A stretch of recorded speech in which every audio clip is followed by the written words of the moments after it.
Hi, and welcome to another episode of Wine and Wisdom.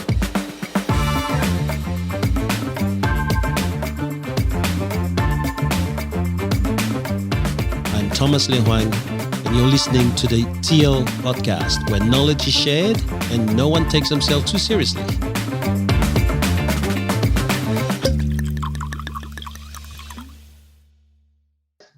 Good afternoon. Awesome, mate. Good. Thomas, you look like you've just finished another recruit training, mate. How was that for you? Exhausting. It was exhausting this time, exhausting. Some good people in there, but some people, they really take a lot of energy of you, you know. What's the most exhausting bit, them taking energy or you having to give it? No, it's, Good question. you can stop taking the energy, but you want them to get value out of the 3 days. You want them to really walk away with one single thought: I can do this. And it's so hard, because the ones that you know they're going to do it and they know they're going to do it, it's easy. You don't lose energy with them. It's the ones that and I really have that commitment of making sure everyone walks away with something, and so that's so hard. Do you think you're in control of whether someone takes your energy or not? Yeah, you can be in control, because I can chuck them out, but that's not the purpose. The purpose is you really, whether they fail, they're going to do well, or whether they never see you again, you just want to make sure you give the best of yourself in those 3 days. Once you have done it, then there's no regret on your side, because you've done it. Yeah. You've had a lot of recruit training days. I mean, hundreds and hundreds. Thousands. Well, yeah, thousands. I don't know how many you've done, right? Probably more than I've had hot dinners. But do you still get? No chance, mate. No chance. I walked into that one. When you have a hot dinner for breakfast, lunch, and dinner, and then for morning tea, you have a hot dinner. Just shut up. All right. All right. I'll pick another analogy. Anyway, do you still get surprised? Like, are you still surprised sometimes, and or is it you fairly well expected the same thing most times, Thomas? No. I'm surprised every single time. That's why I reckon that's why you keep on doing them, because you want to be surprised, but also you're looking for that surprise. So I'm almost like a sniffing dog as soon as the recruit training starts, because I'm actually hunting for that surprise, right? It's like you're going for that truffle. It's somewhere, and then very quickly you get one, but then my mind is into, oh, there has to be a better one, and then you keep on going, and when you see one person, for example, who on day one is like this, and you're going home, you're thinking, how am I going to get that person out? And then on day 3, they totally explode, and you realize, oh wow, have a look at this. Oh man, it's magnificent. It's the best feel, because you go, you were part of that unblocking, if you will, you know. And I think that there's nothing better than unleashing human potential. What about the opposite, Thomas? What about when someone doesn't unlock and you get to day 3 and go? Well, it's a game on me, because it's really saying to me, I still haven't uncovered the way of doing it. And so whichever way it's going, I still find that positive energy or that positive surprise, because there's nothing worse if you're playing against, let's say, a very good player in tennis and you never win, but you can see yourself improve, but you never win. So that is a plus. Then also when you play a tough game and then you win in the last set, it's also a tough one, you know. I think it's really a mindset, whichever. I believe that anyone who is in that room wants to improve already. Whether they can or not, it's a different thing. So the want is there, but sometimes the desire doesn't match their ability. But if you can still get them to walk away with one win, no matter what, it's a win. And that's why I think I've learned so much about people that way, just through recruit training. People don't understand that. They think recruit training, oh, well, you go through. No, because if you walk in with both of those mindsets, your understanding of human psychology just improves every single time. Do you spot it straight away, Thomas? Like, can you say on day 1, for example, like you always ring the leaders up after the recruit and give your feedback? is it something that you can see in someone straight away on day one? Like, do you have a gut instinct, or do you have like a connection that you know that person's going to be great, or is it something that you can't work No, out? you can. Listen, the great people, you see them straight away. The great people, you actually see them within 5 minutes of them introducing themselves to the group. You can. Wow. Yeah. Then those ones don't really wow me that much because they're already there, you know. The ones that wow me is, there's a guy, for example, from Steven's office. Day one, turns up late, didn't even know he had to be there, and I'm thinking, mate, did you know? Did you not know? And were you only told last minute? So you don't ask too many questions. And then he's shy and he looks at you, and the way he smiles, you're going, man, I don't know. This one is a wooz, you know. And you keep on going with the guy, but then when you see what he's doing on day 3, like today, that's when you go, oh wow. I mean, what is this? And at the end, I love asking at the end of recruit training, what did you guys get? And that young chap, his name is Liam. He gave something today that really wowed everyone. He said, you know, I've realized that I don't have to become a Thomas. I just have to be the best version of myself. Wow. And I'm going, oh man, this is just crazy. If in 3 days you made that realization, you're fine. Yeah. And I think that's when you know that you've taken a chunk of coal and you turn into a diamond. Yeah, well.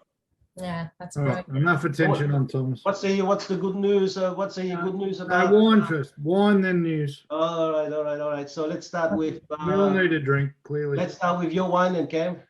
Well, it's a big week this week, isn't it? Well, what determines, is it are you and is Thomas and Chris safe, or what happens is? Well, we'll see if you come last. I've won twice, and Chris won one. Neither of you have won. Therefore, it makes Chris safe. If all of you have won one, then then Chris was in trouble. Out of us today, there's only going to be one person leaving, potentially Lou, without a win ever. Yeah. Okay. Or a loss. So let's start. Let's start with who's won? Lou? No, Cam's. You said Cam, so let's go. I was just explaining the rules to Louise. She's been here for 3 months, but she still doesn't know the rules. So I was just explaining. If you lose, it's your share. Yeah, I know that part. If I lose, it's my share. I know that part. And you have to shut it. It can't be a bottle that we've drank, yeah? Oh, okay. Yeah. And if it has to be above $300. What? I did notice that she's buying a whole case for 170, so that must be quality one. I don't know. It's 196, and it's the same bottle that Thomas bought last week, so he would have paid the same price. Yeah, but he bought it at the right time. You didn't have to copy. All right, I'll go. Well, I actually bought it first. Under Pressure. This is a Syrah, otherwise known as Shiraz, from the Clarendon Hills in South Australia, Blewett Springs. It's a 2016 Liandra. And as I blew up last week, the competition's flawed because we're not picking wines based on taste. We're just picking wines because of the rating. So that will have to change after today. But I think you're in trouble, Lou. That's all I can say. Nothing's going to save you. Good luck. All right, we'll see. We'll see. Chris. I've got an Italian wine. It's from the province of Apulia, which is basically the heel of the boot. So if you go south, and it's on the inside coast, it's called Collezoine Cinquanta, which means 50 collection. The history on it's actually really good. This is a every dead Italian just rolled over in their grave at your pronunciation. Yeah, absolutely. This is a 2012. It was the last vintage of the 50 that they released. So they started in 1962, and they only going to do 50 vintages. And it started with 19 vine growers, because in Italy they grow their grapes in a co-op. So you grow your grapes, comes to the co-op. So they decided to take their best grapes of each farm, and make this wine on a traditional method. The grapes are called Primitivo and Negraroma, which is Amaro, sorry, which is means a primitive. It's called a primitive grape, so it must be an older version of a grape. And the other one is called a black bitter grape. They use a direct translation. So it should be quite a strong tasting wine. I hope you did as much research on the topic as you did I your was wine, just mate. about to say, you're going to You make me better go this week. That's not like you. So I do research and you have something to say. I don't do research and you have something to say. I have something to say. Yeah, no, it was actually fun looking it up to see where it was, where it was made, how it's made, all that sort of stuff. So it's good. So loser, I meant Lou. Oh, right. You go on Pleasant the Valley Spearmint. No, Okay. I'll go first. I'll go first because it's your bottle and lose. So Oh, I said loser, and I thought you'd pipe up, but you didn't. no, it would be me. It would be me. Mine is Oh, Keller Meister Wild Witch. I actually found out afterwards that the Shiraz Barossa 2019 won the London wine competition in 2019. It's like, wow. and the London Oh, wine it's now a bit competition wine. values your wine or rates your wine based on the quality of the wine, the value of the wine, and how it's packaged. And usually that's a South Australian company that started in 1976.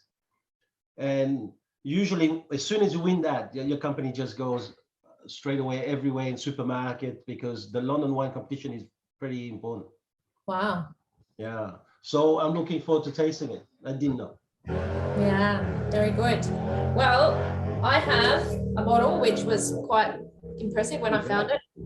So it's called the Siege. So the Siege is by the group. So it's a 2019 McLaren Vale Shiraz. So it's a result of a unique collaboration of growers in a certain area. Yeah. So through partnership, they bring together the wines of some of Australia's finest growers and their families. And Read yeah, that label, baby. it's a limited release. It's a limited release. So Only 40,000 bottles, mate. hey, Only 40,000 bottles, mate. how do you know that? I'm joking. 40,000 is a lot of wine. I know. That's what I'm thinking. Don't screw me up here on my research. No, but look, again, the guy, I have to give a shout out. I did tell him to tune in today. So Arent from Liquorland at Foster in Stockland, if you're watching, thank you a million. He was amazing. The most helpful guy I've ever had. He actually came from a bottle-o down at Avalon.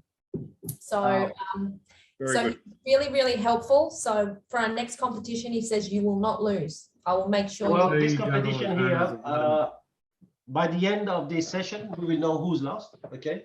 Yes. And so what year was your wine again, Ken? 16. 16 and what is it? 19. Yours. Mine's 19. Yeah. Is that opened already, Lou?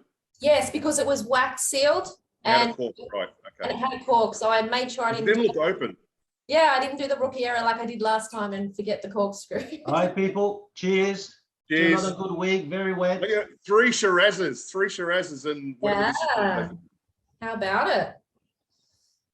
Yeah. Mine's horrible. So Oh, that's good. I'm glad we're not, Jack I'm Daniels. glad we're That's not really- voting on taste. Ooh. That's probably the 14 Jack Daniels can that you've already had. Not 14. To celebrate, are you going to tell us all your news? No, that's all right, mate. Some things stay private. Fair enough. All right. So what's the news around the world? What have we got this week, guys? Anything? I saw it was a pretty quiet news week. It was the same stuff regurgitated. When's the election getting announced? Oh, who cares? They're ramping up. Well, I care. It's going to kill the real estate market. It's going to change lots of things. Be this week, I reckon. One bit of news I've seen is Ash Barty entered herself into a golf competition. Did you Well, guys? that's nothing to do with the election, but thank you. Well, no one wanted to talk about it, obviously, because we all sat in silence. But she won the tournament. She won $30. How good is that? She's won 30 million in her tennis career, and she won this tournament, won $30. But maybe that's her angle. Maybe that's where she's going. All right. Good Okay. story. Any other good news? Besides probably a lot of rate rise now that it's trying to scare people. A lot of talk. Why don't we have a real estate discussion for 5 seconds? We're real estate agents, for God's sake. Some of us are. Why don't we? Where's it at the moment? Where's it going? We all know. We all know. Whenever the news come out and say, the prices start to go south, we in real estate, we're the forefront, so we know exactly what it's been doing. Whenever it's an election year, whenever they talk about interest rates, we know, I mean, we've already seen changes. I think by the end of last year, we started to see days on market blowout. You know, the supply and demand leveled itself. In my area particularly, it was off the Richter scale most of last year. There was, you know, 10 listings in an area which would normally have 400. You know, it was ridiculous. I'm hearing agents still run around and telling people the market's going up and they'll be able to get them massive prices. And they question me when I say, well, I don't know. So Yeah. who's running around doing that? And is that the truth? Maybe the market is still going up. Maybe we're all idiots. Definitely not all idiots. Definitely on the comments. I think the areas are dependent. Down south, I mean, we've still got a bit of stock shortages. Some suburbs are still screaming out for more listings, and then there's some suburbs that quite a few listings have come on. So, but we're still seeing 20, 30 people through open homes when we would have seen 10 generally. So the interest is still there in a lot of the properties, and the markets are holding strong. However, that's probably caused a lot of the suburbs closer to the city and so forth to become quite unattainable. So people have had to move out sort of a little bit further west that were spending 2 mil, 1.5, coming out and seeing good value out this way. So yeah. The very Anyway, bottom I think this week the subject's pretty big. I think we might want to get into our subject, guys. It's huge. Yeah. Again, thanks again to Lou. I'm not going to thank the two boys, maybe Chris a little bit, but Lou, another great subject you came up with. I do. So you did nothing. That's the thing. So Yeah, sometimes silence is best, isn't it? I know. So let's have a look. Maybe we should start rating it on wine and on people that One of contribute. the keys of negotiation. Absolutely. use it a bit more, Ken. So what was the subject this week? I think the subject was knowing what you know now. What advice would you give to your 18-year-old self? And I just sort of, I know that's been out there and said many times, but when we were talking about subjects, it was the first thing that came to my mind, because I thought to myself, truly, what do we go through these days, or thinking back in the past, that we sort of just shake our heads at now and think, wow. And I mean, we've all got kids. Like, I know my kids are that age and a little bit older, and Cam, yours are getting there, and Thomas's kids are over and under that, and Chris, yours are too. So I think it's important that we reflect back sometimes and give some advice where we can. How are we going to do this? We're going to all share? We're going to all go one by one? What are we doing? So we just clarify let's go through one piece of advice each. Yes? we'll just clarify first off that we would have all told our younger selves, buy Bitcoin, buy Microsoft shares, Elon Musk knows what he's talking about, buy stocks. So we all know, we all would have given our younger selves that advice. Mate, back when you were 18, they were still dealing in gold and silver, so you wouldn't have known how to tell you how to get Bitcoin. And the steam train come every weekend. So my first piece of advice is everything you are is good enough to be great. So you can, you are awesome. Yeah. So just first and foremost, believe that. That would have been my first piece of. I've got a shitload too. I've got 2 pages of stuff. So. You are awesome. Yeah. Would have been a long conversation, but yeah, that'd be the first piece of advice. So what are you basing it off? You're basing it off where my list is based on where I was at 18. Did we look back at where we were at when we were 18 years old? Yeah. No. I think if knowing what you know now, what would you give? What advice would you give to yourself? It doesn't matter whether it's you or to an 18-year-old. I think it's 18-year-old self. My list is about. I think that most 18-year-old wouldn't listen anyway. So I don't know whether this session really was worthwhile. I was thinking about that afterwards, and maybe it's useless kind of session. Waste of time. Yeah. No, but I think. What was yours, Lou? Oh, I had probably twice as long a list as Chris as well. And I looked at it from probably this perspective of what advice would I have given myself, what I know now, but in general to everybody that's at that age. And I think, the important thing is failure is almost always a gift. There's always a lesson and don't ever judge yourself from, at least you had the guts to start something. Even if you did fail, there's always a lesson. Quitting is not giving up. Don't sweat the small stuff, trust your gut. a lot of those things. I think if you Hold on, it's one. You're doing. Oh, Jesus sorry, Christ, sorry, not sorry. like you to use too many words, Lou. no, fancy that. Right. So I think that commenting on yours, it's not just about failing. I think it's we need to really embrace failure. Yeah. I think when you're 18, and I keep on telling to my children, when you're this young, stuff up, stumble, because what's the worst that can happen? You still have a roof, you still have mom and dad around. Yeah. Later on, when you have your own children, when you're much older, failure is different level. Failure has different cost, you know. So you just have to be careful and so embrace risk and sometimes maybe looking at a failure, you should look at it as surprise. Because if you get a lesson out of failure, it's a surprise. You can do something else with that. Yeah. Yeah. It's raining harder than Russian missiles here. It is. Mate, don't worry about it, mate. The house is I'm a bit worried. I've just sold the joint. I think we got a problem. Don't worry about it. You're a fucking clown, Cameron. I'm serious, mate. Well, what's your advice again? Come on. I've got heaps. Some of them are serious, some aren't so serious. But you guys have just two things you guys have just mentioned that I'd like to tell my 18-year-old self. Lou, you mentioned kids. I'd like to tell my 18-year-old self to stop at 2. Stop at 2, like I tell everybody. 1 is 2, 2 is 10, 3 is broke. Stop at 2. And then another thing which hurts me to say, but maybe your parents know more than you. Yeah, big one, big one. Maybe, just maybe, there's people that have been on the earth longer than you that may know more than you. As stupid as their ideas sound, potentially, they Maybe know more than you. Know something, exactly. And that's the thing. I mean, we've all been there. We've all been in that position where we've had people around us giving us advice. And at 18, you can't be told anything. You know everything. Especially by your parents, though. Absolutely. Absolutely. And Thomas says, stuff up now because the consequences aren't so bad. I think, Thomas, by 18, it's too late, mate, because you're treated like an adult in this country. So some of those consequences are... Yeah, but you can't work. You can't go out in the business world and really take real risk where you can really lose. No, but I think once you're 18, you can really lose. That's the thing, depending on what risks you're taking and what decisions you're making, Yeah, well, that's the thing, isn't it?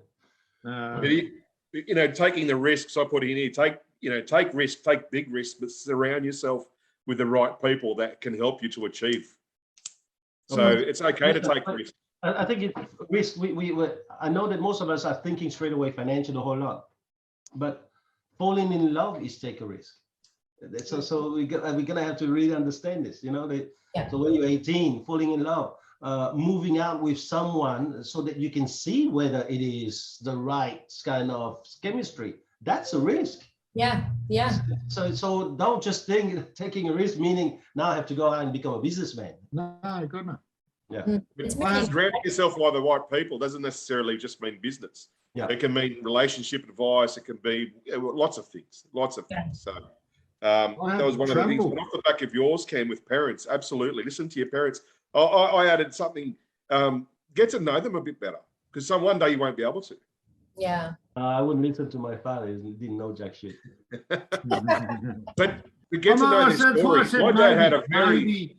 Maybe your parents know more than you, because some don't, right? It's not That's true. Mate, that's seriously. That's true. It's not true. That was. I wish I listened to him a little bit more about taking risks because I didn't take enough. Yeah. I had mine is you may not grow old. So I think that what you need to do is to make sure to tell your loved ones that you love them as often as you can. Yeah. I think that all of us, when we're 18, we think we're going to grow very old. We think that there's so many more days ahead of us. And when you turn around and you see that you can just disappear this way, or they can disappear too, Yeah, absolutely. We're all going to die. We are all going to die. And I think, but it's funny, because I think growing old is a privilege that's denied to many. And at 18, you think you're invincible, you're going to live forever. But then I see people necessarily our age or thereabouts, and they whinge about getting old. Oh, I don't want to get old. I'm turning 50 or 60 or whatever the age.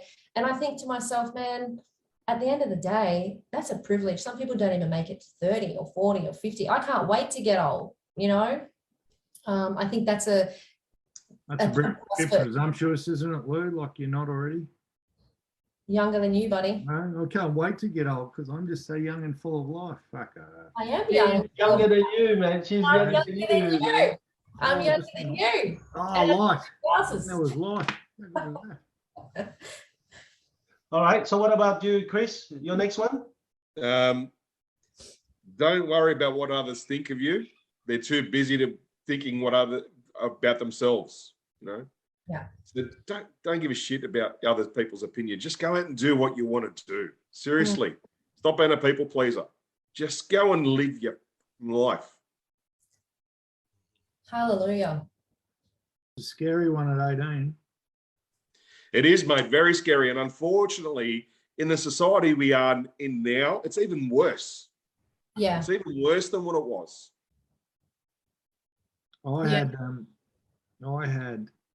a bit of a lighter one because we're going very deep very early, but I just had travel. One day you might not be able to. If the last 2 years has taught us anything. Yep. And I used to wear it as a badge of honour because once you get around 18, half your friends get the travel bug and half your friends go nowhere. And I'd think out of pride and ego, I'd go, oh, I don't even want to go anywhere. The only place I'd ever go is Germany for Oktoberfest, or, I've got no interest in seeing the rest of the world. And now I sit there and go, fuck, I wouldn't mind going here, but then back to stop at 2. You got 3 kids, you can't, travel's not, the minute you got kids, traveling's not that easy. I probably recommended you travel with money, because I've been traveling without money. And so what you do is that you work in order to pay for the hotel. You do nothing else but work to pay. Might as well stay home. I guess, yeah, you're 100% right, because, how much did it cost you to get over here on the boat? But you've got to... It's been funny. It's been funny. On fire today. I'm going to give it to you soon. It's coming. It's coming. Fire up, everybody. You're being too quiet. See the world, get a bit of perspective. Someone this week, the last few days, been going like this and almost eating his fingers about, oh man, I'm going to come in. Yeah. Someone else was behind you. Have faith. You're going to get it. There's no problem. Yeah. And now, no, because opportunity for him to see me this week, he just has to try and give it to now. One of my tips. One of my other. Yeah, it's called karma. It's coming. Karma. It's coming.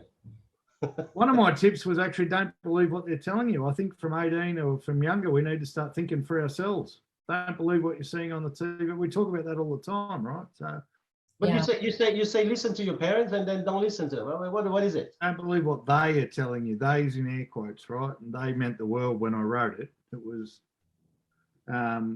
We talk here about people critically thinking, and imagine if you were a critical thinker from the age of 18 or younger, where would you be in life? We'd get to 30, or in Lou's case 50, or in Denola's case 90, and realise that everyone's full of shit, or the news is full of shit, or all that stuff. I don't believe quite what they're telling you, but as Thomas says, I wish for the last 2 weeks I believed what people were telling me, because I would probably have slept a little bit more. Exactly. That is not going to diminish karma. You understand that? Come get me. Come and get me. I got a G.I. Jane joke waiting for you, brother. Don't worry. What's the next one, Lou? Okay, so my one's probably a little bit for the females out there. At 18, we all think we're not good enough, pretty enough, and everything above enough. And so my thing is for the women out there, trust yourself, back yourself, and love yourself. Because I think especially now with social media and all that's out there, all of us have daughters, and all of them are around that age or very close to or over. And I think it's important, if I look back now, the things that we used to do to ourselves to try and fit in, starve ourselves, it's about hair, makeup, what we had to wear, the best things, and you know, always look the part because we were always feeling insufficient, I suppose, comparing ourselves. And really, as you get older, or certainly as I've got older, none of that shit even matters. You know, I hear people say, I've got to go on a diet, and I look at them and they're like a supermodel, and I go, you're kidding me. Like, don't worry about that shit, you know? So I think for me, especially for a female, body image is a big thing. And I would certainly say to 18-year-olds out there, just own it, be you, and love yourself first, because you are the person that you will spend the most time with in your life. And you got to love that person first before you can love anyone else. So what do you reckon these 18-year-old girls do then in order to compensate their feeling of not good enough? They try to compensate, like they try to feel validated by things or objects, you know. So they're chasing validation through, you know, fake eyelashes and fake tans and handbags and, you know, cosmetic surgery and all this stuff to try and make themselves beautiful because they don't feel within themselves good enough. And I was one of them. I did all, you know, the eyelashes and all that stuff and trying to be skinny and all that crap. But it's a normal thing. I see it with my daughter now. She's beyond that age, but she still tries to, you know, keep up with the norm and what's the expectation of society out there, instead of just owning it and being you, you know. And you are beautiful as you are. We all are, you know. Chris, she's not talking about you go on a diet. No, I am. I'm saying that. Yeah. No, but I think it's a big black to that. It's very slimming. You know, I think that's a big thing for the females out there. Just own it. Be you. Be proud of you.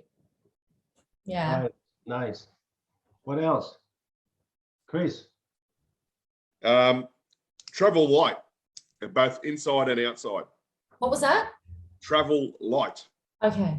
Yeah. But both internally and externally. What I mean by that is internally, don't hold grudges. Don't take things too serious. Life, you know, what's the old saying? Life's too short to be taken serious. Yeah. And externally, don't have that attachment for things. Friends come and go.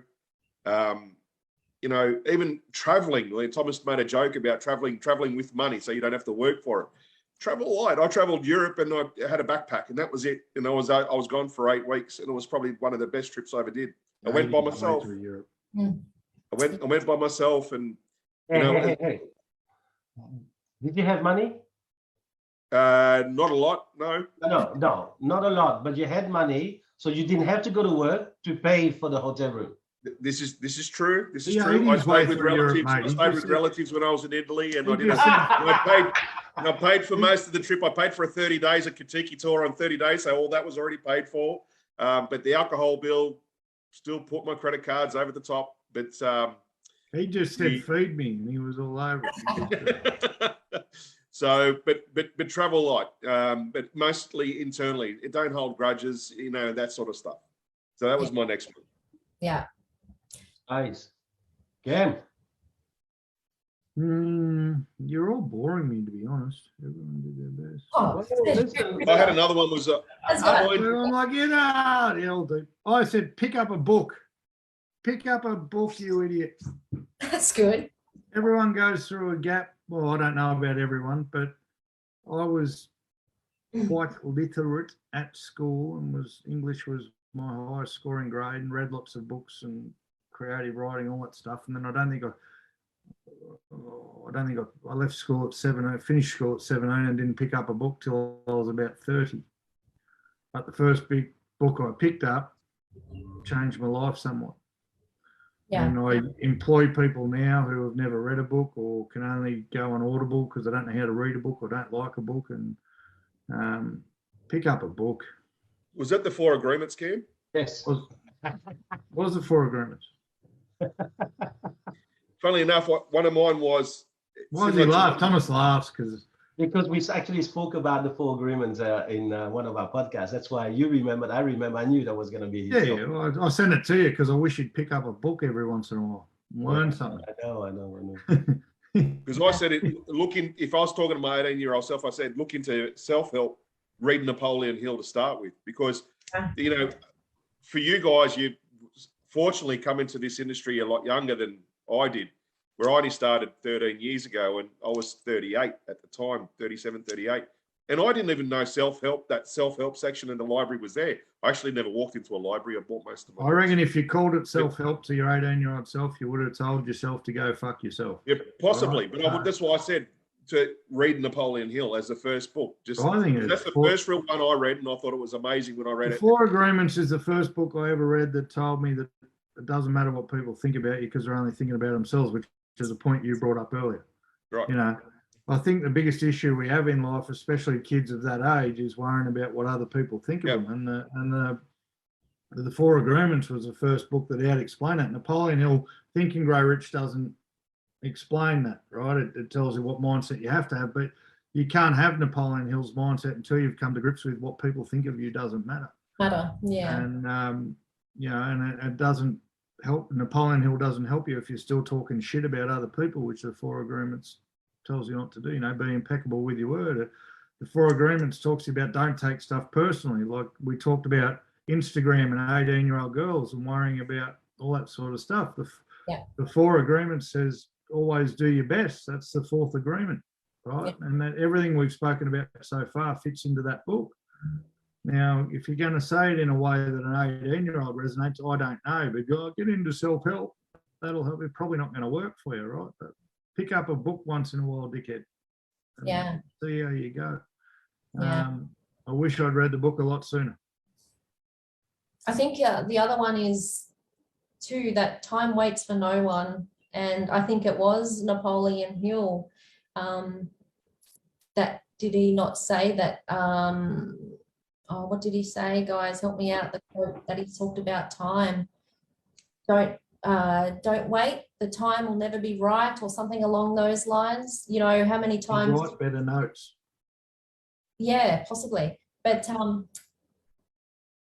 it's important. I think how many times we look back and we wait for everything to be right. We wait for the right timing or the right, you know, person or the right set of circumstances or for the rules that we've set upon ourselves to meet before we actually do something. And I think you die having wondered, what if, you know, and I think that's important. I wrote, stop getting ready to start and start. Yeah, exactly. Thomas, you've only got one because we keep talking over the top of you. Yeah. I've been listening to you guys, so make sure that I don't repeat the same ones. I think that for me, with my style of, with my life, I think the advice that I would give to 18-year-old or my 18-year-old self would be that whatever your religious beliefs or background, whether you believe you're going to come back as a rat because you've been a bad person, or whether you believe you're going to come back as maybe a queen because you've done so many good things in your life, or whether you go to heaven or not, I don't believe that you'd ever come back here a second time as yourself. And if it is so, then just make sure you know this happens once. Yeah. And I would tell the 18-year-old that this is just once. Yeah. You're now going to have to go out there and make sure that you spend that once wisely. Absolutely. I think the worst advice we can probably have or give is that you only live once, because that is the biggest load of shit. You only die once. But you know, Lou, I spent the greater part of my life trying to live up to the expectation of my parents. Yeah. That's not living once. No. That's trying to live your parents' life a second time around. Yeah. They trying to live a second time through you. And it's taken me many, many years to realize I'm not even living my life. I'm actually spending it trying to fulfill somebody else's expectation and maybe failing. Yeah. And it's when I realized that, it really forced me to make sure that upon my children, I will never impose that onto them, the need to live my failing, my shortcoming, and waste it, not with money, but with their life. It was a huge realization for me. I'm pretty sure it was John Bon Jovi, the great scholar, who said, "It's my life, it's now or never. I ain't going to live forever." And, it's easy to say, though, Kev. It's easy to say. I've said it to my parents many times. I mean, when I left Belgium, I even said, "It's my life." It was a song. It doesn't matter. It's whether it's your life or not. You somehow subconsciously still leave your parents' life, you know? The Yeah. condition. It's scary. It's an amazing thing, and it is so hard. And if I'm not saying wasted, but if I spent 30 years of my life away from them and still try to live that way, I'm going, my 18-year-old, he does not need to have that. No. He's going to have to understand, man, you're here once. You're here once. What I have lived and failed and have not met in terms of expectation, it's my dilemma. You make sure you don't waste it to fulfill my stuff. Yeah. Yeah. I had in two parts, everyone did their best and everyone is doing their best. And the first part of that is about blaming other people for your life circumstances. Everyone did their best, blaming your parents for where you're at. Yeah. Blaming the others around you for where you ended up. And everyone who's doing their best was about judging other people. When I was 18, I was very judgmental of other people. I was very dirty on parts of my upbringing and blaming other people, but I was also very quick to judge every single person that came into my life. So I'd tell myself everyone did their best and everyone is doing their best. Yeah. Yeah, that's good. People don't, I think people don't go out there to be shitbags, and people don't go out there to do less than what they think they're capable of. And that's still, I wish I'd learnt that, well, 20 years ago now, 21 years ago now, because it's still something I carry with me now, the fight to blame others. So one thing that I thought of as well recently was that, talking to my 18-year-old self, what I would say is make sure that whenever you're having a conversation with somebody, that if you never saw that person again, and if it was the last conversation that you had, make sure that you've left on good terms and you've left an impact, because you just never know if you will have a conversation again. And you think about over the times of people that you've lost and just tragedies, or, you just part ways or whatever, you just want to make sure. It's like when you're in a relationship and you have an argument, I've made a point of it as I've got older to never, we could be in the worst argument, but I'll always say goodbye and I'll always say I still love you, because what if something happened that day, Well, you say goodbye, what? Like goodbye to the relationship, or? No. No, goodbye, have a good day. I hope you don't find anywhere to eat lunch today. No. Yeah. No, but I think it's important where you have to, because how many times, especially at 18, like you're young and you're full of emotions, you don't really care, and you sort of can say some horrible things. And I think Stop it too. Sorry. Oh. I was just having a moment to myself. It's just reminiscing on the child thing. Stop it too. Cam. No, but I think that's Chris, yours? Be curious and be grateful. Yeah, I love it. Love it. So really, and talk like just simple things like you said, Lou, when you're talking to someone, be curious about that person a little bit more. Yeah. Find out more about them. If there's something you don't know, go and find out. Go and get, what's it like to jump out of a plane with the parachute? Not without, with the parachute. What's it like to go hang gliding? Be curious. Just go out and then be grateful for the adventures that you have in that and the meetings that you have with those people and those adventures. I think if we can live by those two, there's so many things we want to be curious about. When I say be curious, we'd love to experience. Yeah. Just go and be curious and then be grateful for it. Well, it's funny, one of the things, Belle that works with me here, she tries to get a quote every week out of one of the team to try and, just share everybody's thoughts. And Jasmine's one today was, it's okay to not be okay.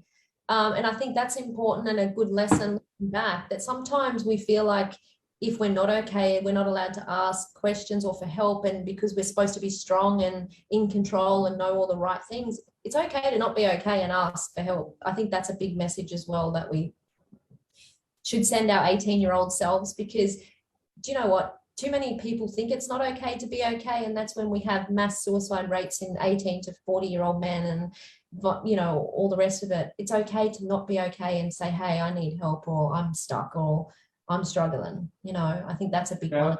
Yeah, but I probably will go further.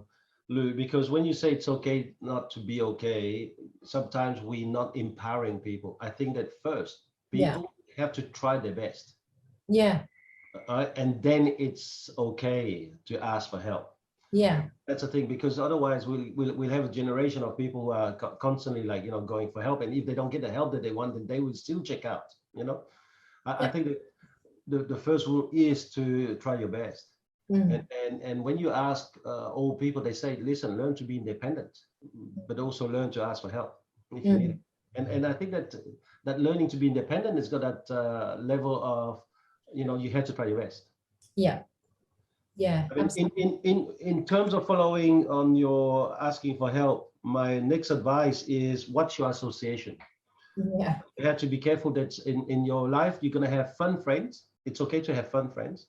Then you will have growth friends, people that are going to be around you to help you grow. Then you have negative friends. Those ones, avoid. And I would have told my 18-year-old, just those three things. Whenever you have friends, look at the three categories and avoid the negative ones. Period. I'll just leave now. And I still haven't learned from that, because I stole your joke from him. I kept cutting in and out. The Ukrainians were hacking my missile defense system, but Oh God. I had I don't know, and it should make fun really of the Ukraine and Russian thing. I'm not, mate. And we're only getting a bit of water on the roof, right? I think that it is a little bit silly trying to use people who are dying. Here we go. Serious talk. Didn't I tell you? association. Karma was coming. I'm trying to be the fun friend. I was just waiting for Here that we karmic go. kind of I'm trying to lesson. be the fun friend. Oh dear. So I don't know. So I have fun friends. That's not funny.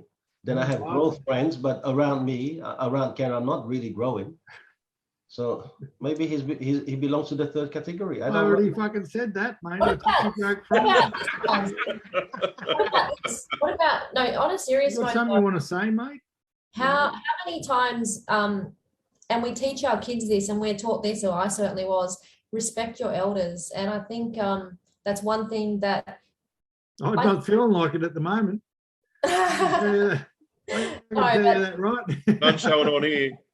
do you know what I do look back now, and I've lost 3 out of 4 grandparents, and I just wish I had more time. And it's not that I didn't respect them, but I wish I gave more time to be there and know more and learn more. Like, they are our living library. These people have stuff to share that Google can't teach us. History books don't have it because it's not famous, and there's so much advice and so much lived experience and life lessons and knowledge and wisdom that they have. And it's so sad to think that they take that with them to their grave, because I just wish I had, and I'm sure it's every person's wish when they've lost somebody, that they just wish that they have spent more time. And I think looking back, I wish I did that. That would be what I'd tell my 18-year-old self. I was having a conversation yesterday with Darren very early in the morning, and it was about, he obviously tried to ask me about what's happening with my old man and mum. But he also has George, his father, going through a set of exams and examinations for the moment. And he reminded me that, maybe sometimes we need to leave that song, Cats in the Cradle. Yeah. And truly remember that the things that we do with our parents are ultimately the things that we're teaching our kids to do with us the day we're older. Yes. Out of respect for my elders, I'd just like to point out he meant cradle. I don't know what a cradle is, but it was cradle. Yeah, listen, I have no problem. The day that you can speak French the way I speak French and English, then we can talk. Until then. Shut up! But yeah, no, it is true. That's it.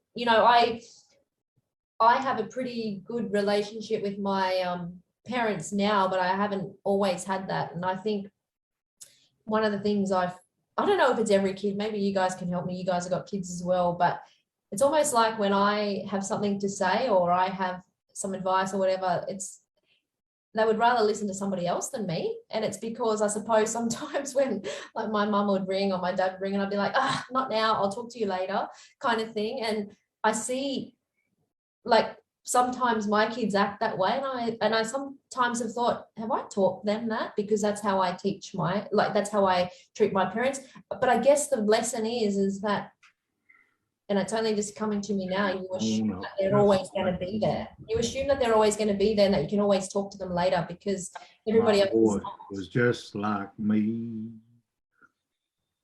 What? And the cats and the cradle and the silver spoon.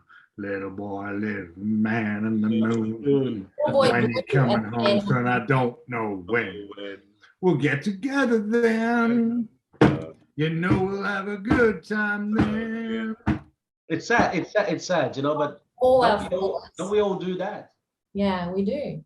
I do. We all do that. And I don't know whether we are still in a position to tell our 18-year-old self, because we still do that today. We still do it. I'm going to ask you a question, right? And yes, I've had more to drink than anybody today. That's fine. So That's maybe I had a lot of water today, mate. Maybe crew training is a day when I hydrate myself a lot. Maybe I'm a bit more jolly than everyone, but the general mood. Just ask your damn question. No, don't you start. Jesus fucking Christ. He can't help you. I've told you that many times. You've burnt too many bridges for him. Oh, yeah, so steal my joke. Yes.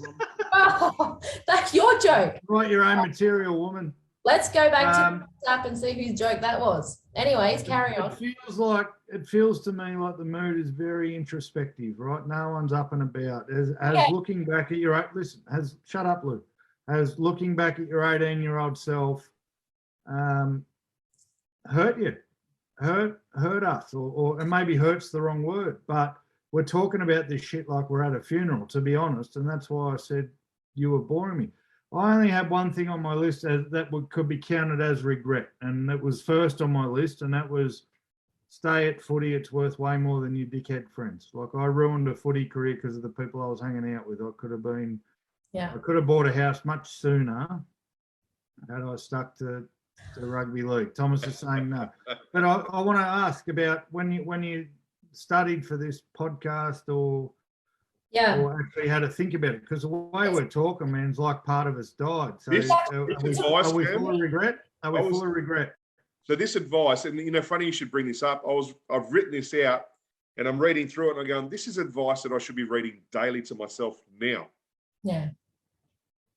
And a lot of it, little things like but you don't listen to it now, so why would you listen to it as an 18-year-old? I don't say you as in older, I say you as in us, right?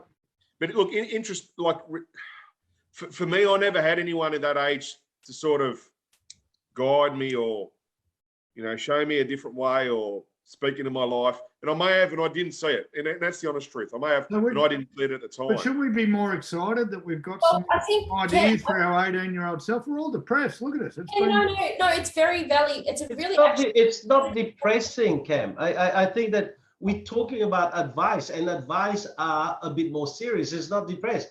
Like, would I tell my 18-year-old, mate, just go around, fuck anything you can find, and just have fun? You're going to die anyway. You're going to be locked down.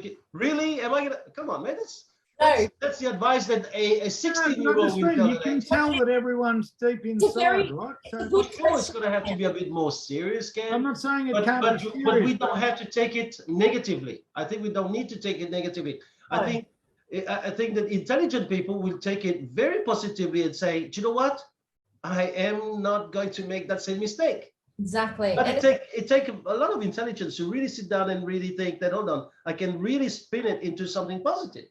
Yeah, it's a reflection back, and you look at, I suppose for me, when I looked back from 18 and I went, okay, what would I say to myself now, knowing what I know now? There's a lot, and it's not always positive stuff.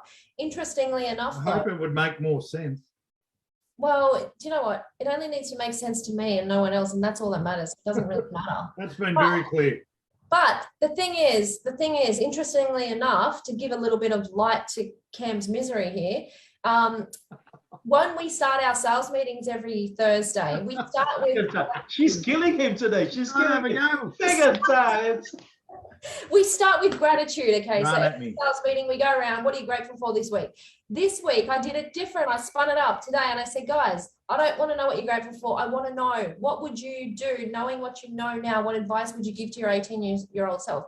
Do you know, interestingly enough, every bloke on my team, and there's 4 of them, you know what they all said? Fuck everything. Have more sex. And I was like, what the heck? Fuck everything, stop at 2. That's all. You know what? One of my things was going to say, I was going to put every hole's not a goal on my thing, but I stopped myself from doing that. Fuck everything. Because I was shocking. So No. I think we're all disappointed because we know that the advice we'd be giving our 18-year-old self we wouldn't listen to. No, I'm not. That's not true. I've got no doubt that my I'm the closest to having an 18-year-old son. Oh, how old, Seb? 16. Yeah, Thomas already been through it, but I have an 18-year-old. Then you can listen to me, mate. Then you can listen to me. I know we can listen to you because you got to respect your elders, and maybe, just maybe, they know more. But that's just to make you feel better. No. I've got no doubt that when Jack is 18, he's not going to listen to a fuck and the thing I've got to say. And maybe that's the sad part about it. Maybe that's got to do with the relationship we build with our children before they reach that age. But no, we're all sitting here going, I wish we'd listened to our parents, all of us. But we all. No, I didn't say that. I didn't say that. You did. I did not say that. You said, I wish I'd listened to the prick. For me, I think you need to enjoy your parents, but you don't need to really listen to them, because I did listen to them and I ended up repeating what they wanted to do for their life, right? I think that my advice to my 18-year-old is, please find out what is it that makes you tick, how you build, how your mindset works. Please find out and then get on with life. I truly believe that it's taken me so many years to really uncover how I tick. And I know I've been not criticized, but some people are having discussion probably for the moment behind curtains about, man, if it was me, if my dad was having COVID, I'd be on the first plane out and blah, blah. It's okay. And I got phone calls and I got discussion, and I go to these people. I have made peace with my parents. It is not a trip that is going to change the thing. If you have to wait for a trip because there's a different circumstance, then it's a bit late. You must make peace with your parents while they're alive, while they're doing well, because that's the time when you go. Everything else, just band-aid, trying to just make sure that the regret that you have is not so big afterwards. That's all. And so I think that, you know, with the parent thing, is not that. I hope my kids don't listen to my stuff. I hope that my kids really going to listen to the stuff that we're sharing, which is find out what is it that makes you tick. Make sure that you overcome the crappy education bullshit that I have given you, because it only worked for me, not necessarily for you. And maybe what Cam said, which is every now and then, maybe you should listen to parents, but maybe. Right, but really find out what is it, and so my line for this is find out your passion, but don't get burnt out by your passions. Yeah. Can I ask you, TL, and I don't feel free to answer or not answer, but you've had two goes at, you got a second chance at telling your 18-year-old self advice, right? So you got 28 and 26 kids, and then you've got 14. Was the advice different? Yeah, absolutely, Cam. Yeah, the advice is always different, because I think that the idiot that I was when I had my first set of kids, it's not the same as the idiot that I am now, trying to groom the 14-year-old. But there's one thing that I have learned this time around that I couldn't really get in terms of lesson is, whether they're 14-year-olds or not, they can teach me. Where when I had the other two, I thought, man, you can't fucking teach me. The day you freaking pay the mortgage, you can teach me. But these days, I have changed my mindset. No, I think it's important because we all, you know. Why are you trying to go for another one? I mean, you've got a big house now. So are you trying to go for another one? No, not possible. Dr. Little at Terrigal sorted me out, mate. Not possible. But no, it's an interesting concept, right? Because most of us only get one chance, and when I say one chance, if you've got multiple kids, you've got multiple chances. But If they're a couple of years, if they're only a couple of years apart, your opportunity for growth in those couple of years is not as much. And then there's a lot of psychology or a lot of study around oldest child, middle child, youngest child. And I think a lot of that may have to do with the parent's growth during that time, not so much where the kid is. Yeah. Time. Now I've got 4 years between each of my kids. I haven't grown at all for each of them. So they're all copying the same treatment. And at least I'm consistent. Call me nothing but consistent, right? But as you know, Teal had almost it's a generational gap, right? So I'm interested. Yeah, that's what interests me. Does the advice change? And of course, it should change, because if you had said no, obviously your growth is in question, right? So, but Chris, you've got what ages are your two? 16 and 14. Yeah. So they're only 2 years apart. But what I've found, mate, is not so much our growth, just the independence, just the individuality between the two of them is just crazy.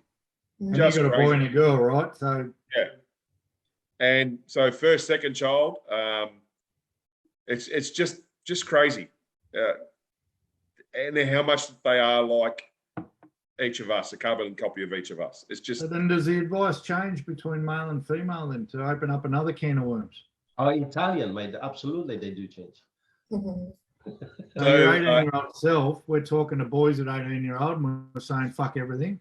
And so Italians say we're getting to the 18-year-old girl, we're saying fuck no one. No. So Italians, we say very simply. We say we've got a pretty daughter, a gun, and an alibi. It's very simple. Isn't that interesting, right? So to your 18-year-old son, you'll go, don't settle down, son, sow your oats and do what you got to do and all that stuff. Would you dare say that to your daughter? No. Now, Lou, you're a female with a son and a daughter, yes? Oh, I've got my daughter's 20, my eldest son's 18, and my youngest son's about to turn 15 next month in a couple of weeks. Feel free not to answer, but it wouldn't fit in with the podcast if you didn't. What advice do you get? What advice is different to your son, to your daughters, as far as go and get amongst it? Oh, look, my advice has been purely based on what I did.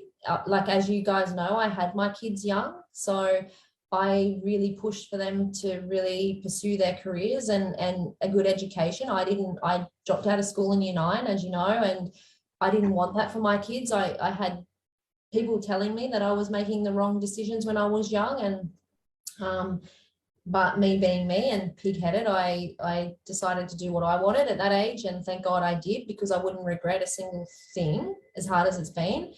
But I've really tried to not live my life through my kids, but I've tried to give them what I didn't have. Like, I've made sure that I've sent them to private schools, and I've tried to really uphold education as a value and give them a good home and get them to be them and be proud of them, but also have their own identity and be. And what happens, Lou? What happens then? So they look at you and they go, "Mum, you left home at 9. You've done all right for yourself."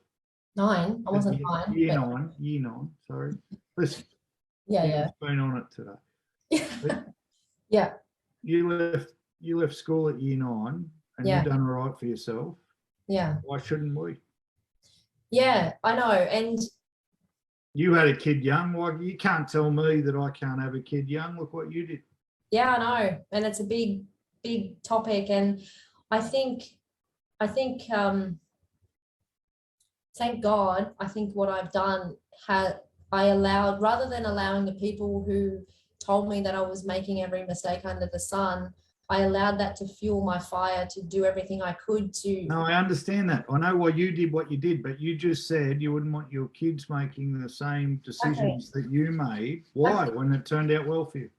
Yeah, I know, but that's where I was going with it, is because I know how hard it is, and it's a different world, even though, like, I feel like I've been lucky in some way because I've grown up with my kids, but it was a different world back then, you know, and to what they're going through now and to how I grew up, there wasn't really social media and stuff like that.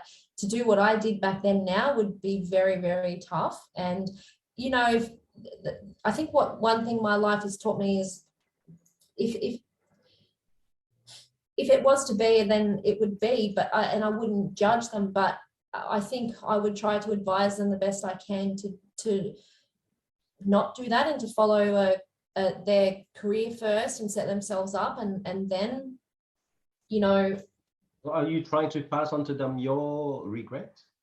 No, not my regrets, because I've always said, a lot of people told me my whole life that you will regret everything, and I've always said maybe I will, but I look back now and I actually don't regret any one single thing, because it's made me who I am today and where I am today. But you're telling your kids not to do the same thing. So if you didn't regret anything, why would you want the same thing for them? I'm not telling them not to do the same thing. I'm telling them that they have their own life and that I will be there to guide them in the best way that I can, but they are responsible for their actions and they will bear the consequences. And so, you know, what happens in their life happens in their life. It's a fine line, I think, Cam. You know, it's my story is not the normal story, I suppose. And so But you did okay. Yeah, I know I did okay, but it wasn't easy and it cost me a lot in terms of. You reckon anything in life is easy? Here's the thing: we say we don't, and because I'm similar to you, Lou. Like one of Chris's questions that he posed for the podcast was, "Why does bad decisions lead to good stories?" Right? And I'll sit here and tell everyone I don't regret anything that's happened, because one, I've got the stories, and two, it's made me who I am today.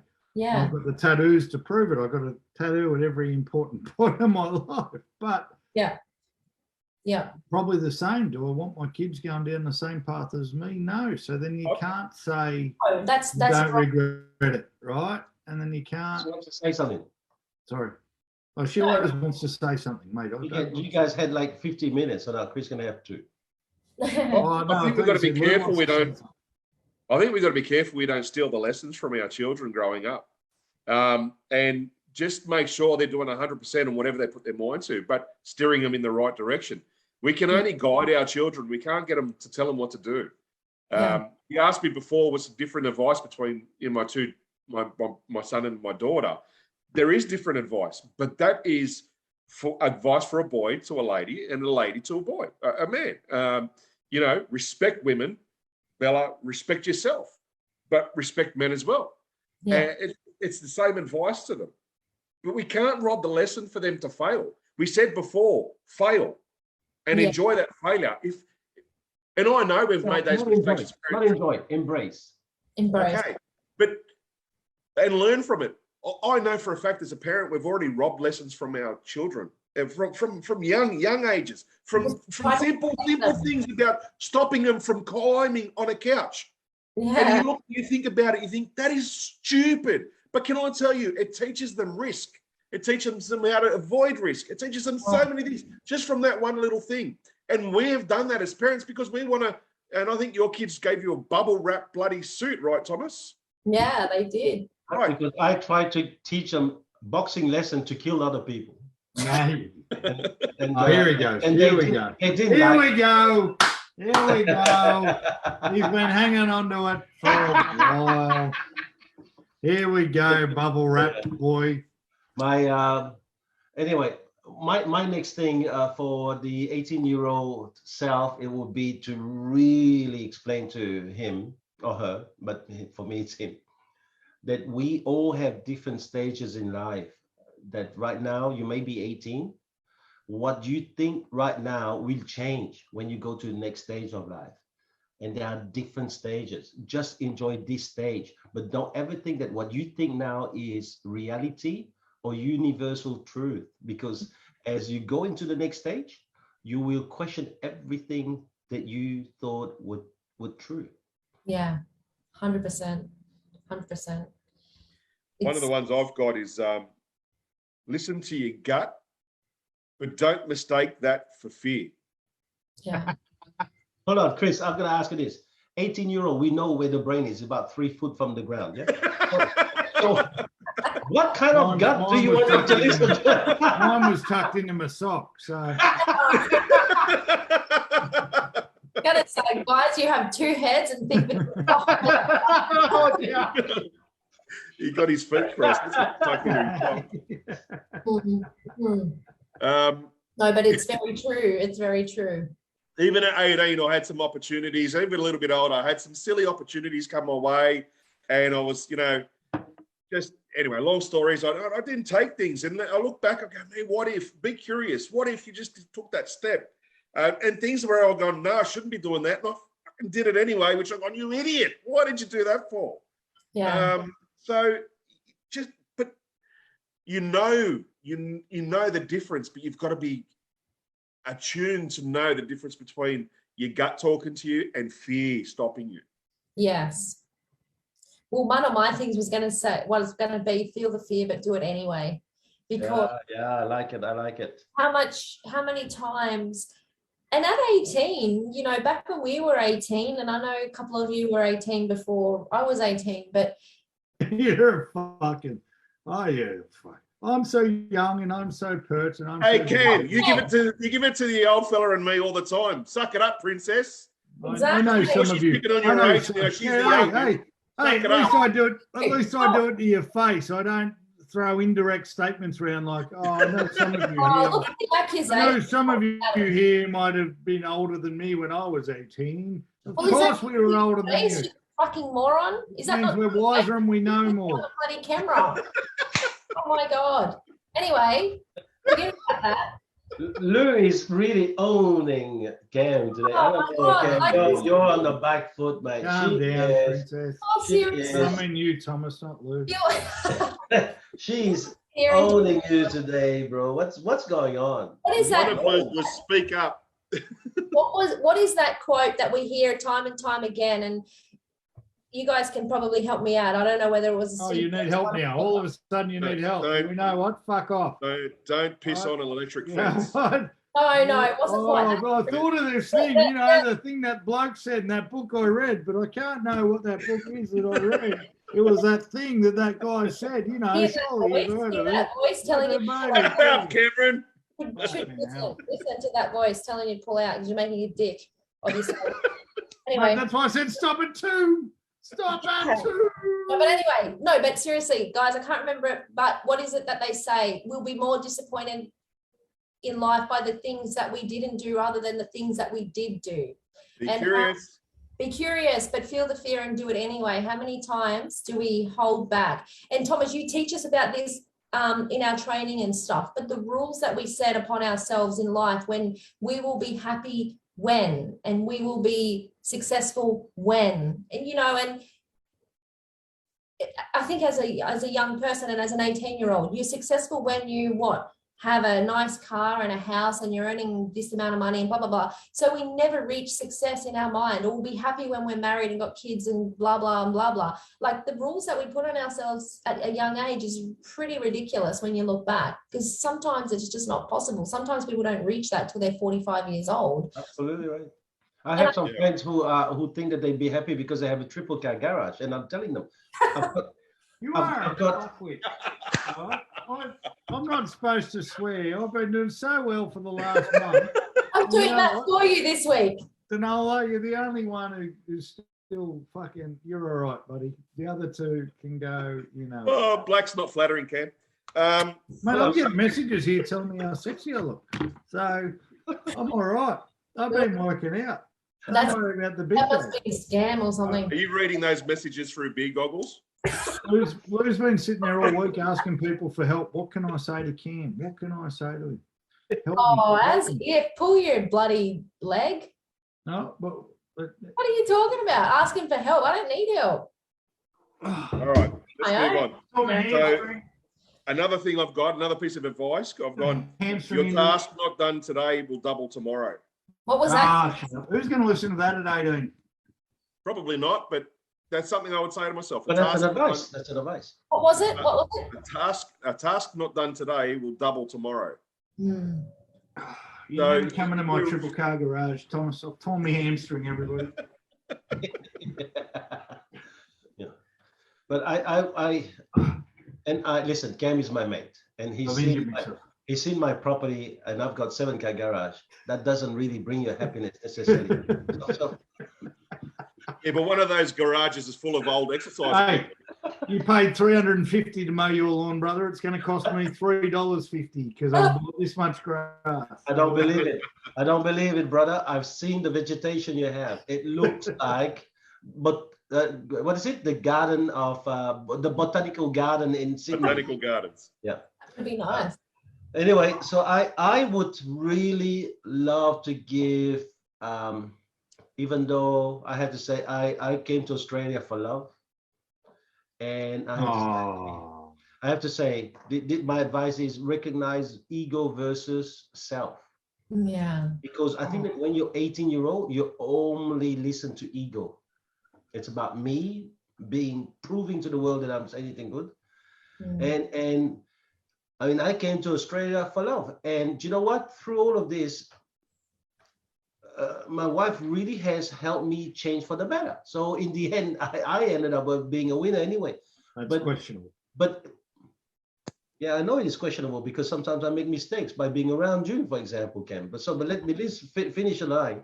Right. So sometimes what you do is when you fall in love, you need to redevelop the habit of falling in love with everything around you. And I think that that's the bit that we're forgetting. What is it that people do? They get out of school, go to university because we have to try and become someone.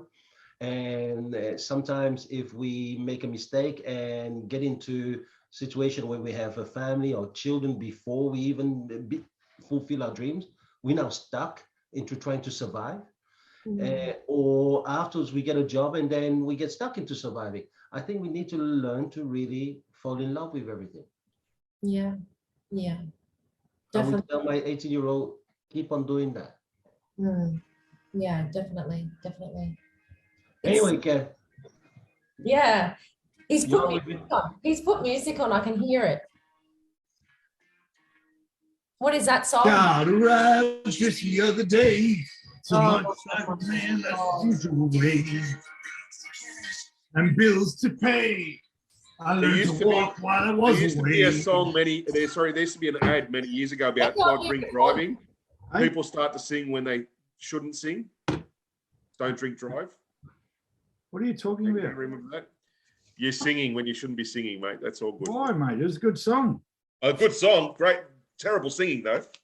Can you guys actually... I just think of all the 18-year-old advice that we're giving today, and I know for a fact they're all on Fortnite right now, and I go, what's it?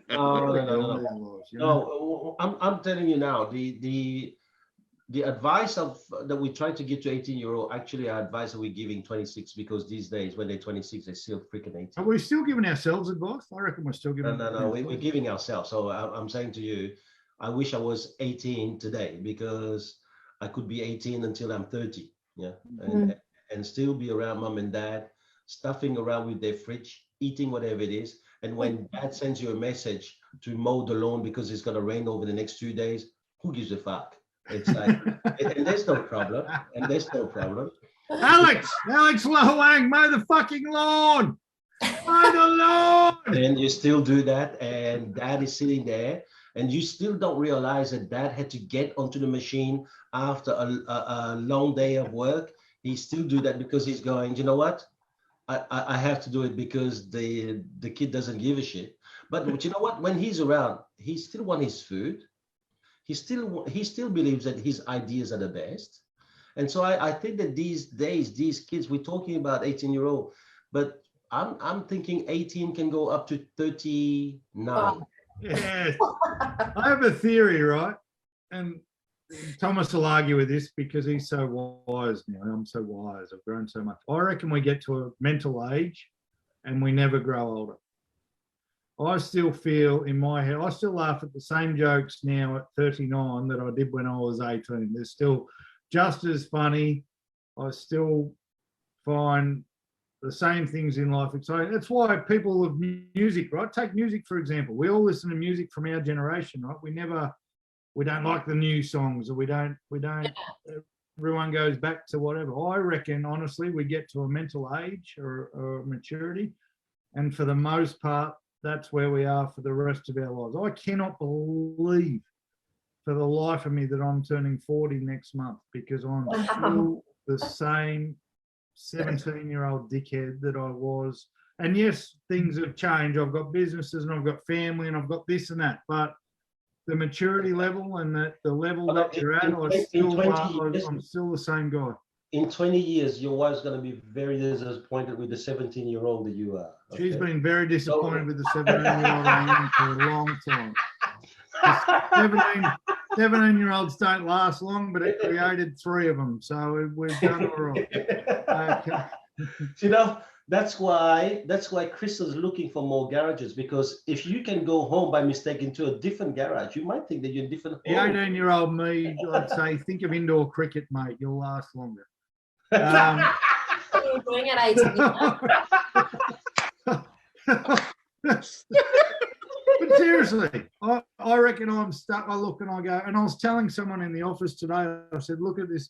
I said, you got to see this movie. You'll love this movie. And it was a movie from, must have been the late 90s when I was 17 or 18, and I still laugh my head off today. My favourite TV show ever was Seinfeld, and that was 90s, 2000s. Yeah. I still laugh my head off today. I don't know if we ever change from 18, to be honest. We do have elements of us, but deep down, I think our DNA gets to a certain level, and that's who we are forever. And why fight it? Why fight it?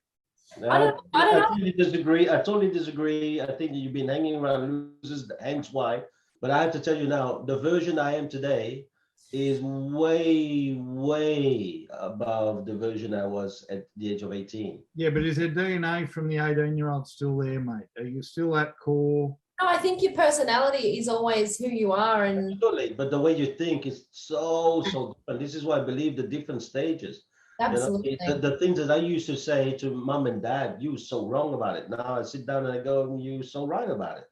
So there's things that totally changes. Yes, things change, but I think at core, I'm never going to love. No, the personality, your personality probably will never change. But we're not talking about personality when we give advice. When we give advice, it's about no, it was a different subject, but I was just saying I don't think we ever change from a certain age. I don't think our personalities change, but it's not what you're talking about, wisdom. I think as we get older, we become you get wiser, but you'll still laugh at fart jokes. Right? Yeah, but that's you, and that's what makes you you. And Chris probably still laughs at things, and Thomas and myself. Like I was at a wedding 2 weekends ago, and a 50-year-old stroke victim jumped on his own head on concrete because he hasn't grown up since he was 18, right? Just trying to win a dance competition, right? And that's what I mean. Like, which, by the way, he won. He won. He won again. By the way, he beat you again. Along the way. He won again. But he's I'm about to turn 40. He's about to turn 50. And instead of going, we're too old for this shit, we looked at each other in the eye and went, it's on. And that's what 18-year-olds do, right? I haven't been able to walk since. I can't get out of my car. And I worry for the big... The wedding happens in Somersby. We're still looking for Rod somewhere in Sydney. Because it still hasn't stopped. I know you were talking about Rod. As soon as you said that, I knew. He danced on his head on cobblestones. I haven't been able to walk for 2 weeks, and that's what I mean. We never get too old for that shit. I'm 90, I'll still be doing the worm and losing to Rod, who'll be 100. All right, let's get serious now, because we're coming to the end here now. There's something different between yourself as a woman and yourself as a boy, right? So what would be the last piece of advice that you would give your 18-year-old today? You are good enough, and everything. Be kind to nerds, because one day they'll own the world. No, I'm only joking. That's not it. All right. Okay, who's that? I'll have it. I had 2 that didn't get mentioned, but he asked for one, so I'm going to put them in the one sentence. You are good enough, and everything's going to be okay. You said that right at the beginning, man. No, I didn't. All right. That's the last thing. You are good enough. All right. What about? Okay. What? I'll give you mine so that we can see it's not orchestrated. I think you need to learn to look at life with high beam, right? You don't drive your life as if all you can see is just tomorrow. Look at the high beam, but don't look beyond the high beam. So don't set goals that are so far stretched that you become inflexible in welcoming the surprises, the things that you have. I mean, I obviously never had the intention of being a father at the age I became a father, but when my wife told me, and I still remember where I was in the car with somebody else, and when she told me about our first child, well, I welcome it. And I think that's what you need to be doing is open your eyes to a happy surprise. We'll go with the surprises because that's what surprises about in life. And make sure, okay, don't look beyond the high beam because you may miss the surprise that are right in front of you. Yeah. Yeah. Lou? For me, probably is don't be so worried about the past because you can't change it. It is what it is. It's taught you a lot and you've learned a lot from it. And some things probably not everybody agrees with, and that's okay. It's made you who you are. Don't panic about the future and what it looks like and how you're going to get there and who's going to be there and everything else, because we don't even know what tomorrow looks like because tomorrow's not even promised. The biggest lesson that I've learned as I've got older is today is a gift, and that's why it's called the present. And we should enjoy the present and be present in every moment because it's truly all we have. We don't have yesterday, it's gone. We don't have tomorrow because it hasn't happened yet. So just be a good person and a respectful person and enjoy the moment because that's all we have.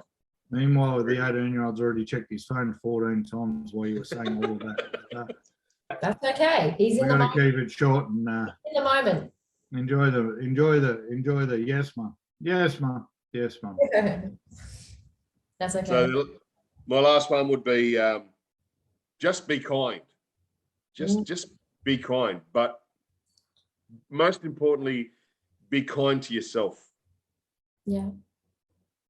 That's probably it for me. So nice. I like it. Which in many ways that was part of one of my lessons, which is like when always err on the side of optimism. Yeah, I love it. Always err on the. All right, let's get on to our wine because we've finished our. I forgot about our wine. We can't really do this, all right? So our champion this week is Louise. No way. Who won with her bottle? So Chris, you had a 4.3 bottle, so you came last this week, and I had a 4.4 bottle, so I came second last this week, and both bottles from Lou and Cameron came at 4.5 this week. Oh. So Cam is equal first with Lou. Therefore, Lou have lost the competition. Oh no! How have I lost the competition? I never came last, baby. Yeah. I'm going to be the fun friend and the negative friend and the positive friend. It's been a good day for the Wilsons. It's been a good day for the Wilsons. Oh, didn't Cam and I both win? Didn't Cam and I both win? It's been a good day for the Wilsons. Right. Yeah. Didn't Cam and I both lose a round? Woo! Stop it, Yeah. Lou, I think you lost 2 rounds and Canberra lost 1 round. I thought. Oh, is that the case? You lost. How did you guys like it? You know how you lost. I was getting ready to hurt myself. Hang on, we're going to find out if that's actual true. I have to say, I could not believe that both of you had 4.5 all round. I had to ask Charlotte to check again. Wow. Because the two of you had 4.5, which, by the way, I would have won every other week. I listen to your bottle and I'm thinking they can't have 4.5. Mine's 4.4, and I know it will beat them if I had a real judge. Yeah. There you go. No, but you know what though? Mine cost $51. I found out the trick, right? You find one that no one's drank because mine had 13 ratings on Vivino. 13. Yes, I worked this out myself yesterday. You didn't work it out yourself. I did. I We are said no longer. We are from here on. All right. So I'm very sorry, Lou, you lost. that's okay. I'm cool. But from here on, we are not going to have competition for a while because we're going to have to think about like, mate, if she loses, can you just be Gracious. you guys Not like, a fucking chance. He has No. He's just What would I tell the 18-year-old me? If you're not first, you're last. Woo! that's why. all right. Oh, now he's good. Anyway, yes, carry on, Thomas, please. So anyway, all I can see is the fingers. Okay, so we're not having a competition anymore. It's not bad for an Asian driver. I don't think we will have a competition on Vivino anymore. Okay. We're gonna have to relook for different ways of doing it. Yep. Because I personally believe now after so many competition and we may get crucified for this, but Vivino does not necessarily pick the nicest wine. Yeah. Most popular. Vivino is giving Popularity contest like the election. It's how Donald Trump got voted in. Yeah. It's even the fellow that was at Liquorland yesterday, and he's pretty well up there with his wines. He was speaking language that I didn't understand. And he was scanning these bottles and he's like, this is an import, this was an import. And I was rating it like 3.4 and he's like, there is no way. And I said, honestly, this is what we use to rate. It has to be off this base or you know. Well, I think that I propose that the next way of competition is that we're going to look for a what is it? One of these one of these wine sommeliers expert, and they are going to be the one to score us. Okay. I think that will be really better because first of all, we'll have to go out there and do our own study and test and try. Yeah. And then those guys will be impartial. Okay. Yeah. I think that's awesome. I think that's a great idea. Until then, Lou, I'm very, very sorry. You have to send us but you also have to get a bottle for yourself. $300 minimum. Okay. And then we can talk about all this. However, you know, this subject, the subject of this week was really, really tough because not tough in that it was the level of difficulty was there because there was so many answers. And when I made a list of all the answers, and then I had to go, well, there's too many. You have to get it down to 20 and then 10 and then 5 and then see what they were. Yeah. But you know what? I wish when I was 18, I'd listen to a podcast like this because I'd go, okay, it makes sense. It doesn't make sense. And then I can make up my mind. Yeah. The problem with a lot of 18-year-old, which is the same thing with sex with our children, parents don't even talk to them about it because it's not something for us to talk to them about. And even though we might have a lot of great ideas about it, I don't know, maybe it is our mistake not to share with them about, all right, what happens? Why should you do it? And why is it special? And why is it not special? And I think that in many ways, I don't know whether 18-year-old will understand it and whether 18-year-old will listen to this. Yeah. I mean, Cam's still not listening. So I don't have any good ideas about sex with my children, mate. That's all I'm saying. Okay. Please do not share it with your children. That's why I ask you, are they listening? They're not watching. That's what I said. I don't have any good ideas about it. No, but they shouldn't be doing because they'd be trying with bottles and shit like this. We don't want them to be doing. What are you talking about? One of mine was going to be don't drink so much, but then they would have heard it from a podcast called Wine and Wisdom. Anyway, so because you are the lady of the house, Lou, we're going to finish with you this week. Oh. Okay. 10 words. Oh, You don't. won't be able to do it. I bet you $50 you can't do it. I bet you. From my gambling Don't worry account. about the 10 words, Lou. Finish the podcast. No, you do this every week, Thomas. Don't listen to them. Okay. Okay. Well, what? Oh, look at Cam. He's giving us his fat neck. What a wonderful surprise. That's a good news. Hey, it's good he's giving you because his hairdresser is not a bad job. Did you see it? That's the scars on the back of his head. Cam, turn the hell around. Don't be such a pig.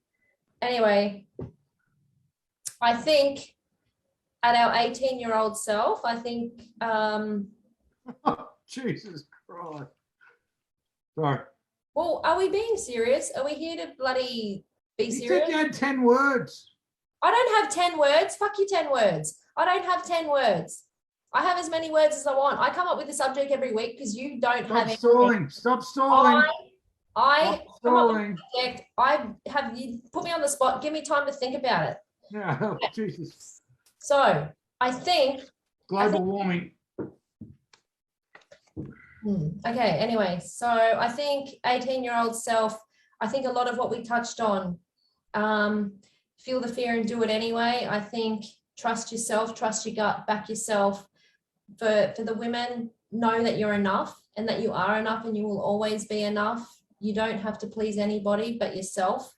I think that respect your elders and don't take for granted the lessons that they can teach you and the wisdom that they can pass on to you.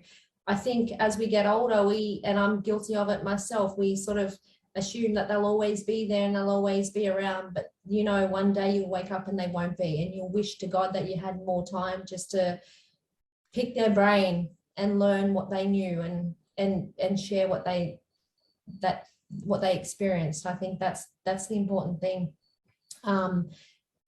You're not invincible. That saying of you only live once is the biggest amount of bullshit I've ever heard. You only die once. You live every day, and don't ever postpone your life because you're here today and gone tomorrow, and that's the reality. Live every day. And we say it in our network, full-time living, part-time working. And I think that's what we need to find, the true balance in today's society. With everything that we've gone through over the last few years, we've realized one thing, that time is precious and family and friends and everybody else around us is precious, and something can happen and that can change your whole life in terms of being able just to go to work or go to school or stay in a job that you love. And I think that's the important thing. Just be grateful and cherish what you have, because it may not be here tomorrow. And that's my 10 words plus thanks, Cam. Where's Will Smith when you need Stop asking Jesus him? All Christ. I'd like to say is, Burnt those bridges many, many moons ago. for everyone who's giving advice to an 18-year-old, remember that you're 18 months yourself. What are they? Are they your beer goggles? That was him I can pretending sleep to be behind them. awake during your wrap-up. Oh. You know what though? Seriously, if you can't handle my answers, just turn the freaking podcast off. Seriously, Okay, don't on. ask my answers. Don't ask for my advice if you don't want to listen to it. We did it. Thomas did. The problem, Lou, is that these men are jealous because they can't use that many words. No, you know what? I can sum up the whole thing in one sentence. If you are giving advice to an 18-year-old. One sentence will never make it. Anyway, thank you very much. I know it was a very tough. I know it was a very tough subject this week, not because it was tough, but because you have to rank them. Yeah. But I can guarantee you, any of our kids who are 18 or approaching, listening to this, can really make up their own mind, because we're all unique. Therefore, the choice of advice is a bit different. But the one thing I know is that the three of you guys are very serious about trying to provide the best advice to your own 18-year-old self. And so I know that the kids would have would actually be able to find something really valuable for themselves, understanding that each self is unique. Therefore, the combination lock for advice is different from one person to the next. Thank you very much for today, guys. Top. Talk soon. You guys.